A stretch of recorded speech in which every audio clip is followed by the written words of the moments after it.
तपाईहरु के गर्नुहुँदैछ? हामी चाहिँ यहाँ गरम भएर पप पप भइसक्यो हैन। सुँगुर चारो लिन आएको के हेर्नु न। यति भयो घामले सकिन नि त कि मच्छर पनि पुरा रहेछ। अन्त म चाहिँ यहाँ दुध लिन आएको थिएँ। दादा चाहिँ सुँगुरको चारो लिन आउनु भएको हैन।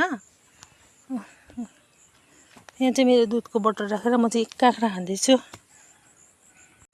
माइजी पनि छैन, माइजी दोकान जानु भएको छ, मामा सुतिरहनु भएको छैन। अनि हामी चाहिँ यहाँ पल्लोपट्टि माइजीहरूको उसमा चाहिँ काटेको नि त, त्यहाँबाट सुँगुर चारो लग्यो हैन। अनि काँक्रा पनि टिप्यो है, माइजीले देख्यो भने मार्छ हैन। तर पनि माइजीले त्यसो गर्नु हुँदैन, हामीले टिपेर खाए काँक्रा। मिठो यो काँक्रा चाहिँ छ नि, माइजीले भिडियोमा मात्रै देख्नुहुन्छ कत्रो काँक्रा टिप्यो भनेर हैन। दुई भने मार्छ, तर मैले टिपेर खाइ ल भनेर के भन्नु हुँदैन। अन्त मेरो सन्दा अब चाहिँ भारी पनि पुग्यो हाम्रो। खेत गर्नु हुँदैछ। लाग्यौँ अब चाहिँ घरतिर। हाई गर्मी भएर चाहिँ अनुहार चाहिँ यतिको भएको छ हो। रातो हो कि कालो हो कि। अब चाहिँ हामी घरतिर लाग्यौँ। मजा आउँछ दादा? हरेस भन्नुहुँदैछ काम गर्ने बानी भइरह्यो हो। अन्त हरेस निकाउनु भन्नुहुँदैछ हाम्रो गोर्खालीबाट यता हो। यस्तो छ त्यो यस्तो झाडी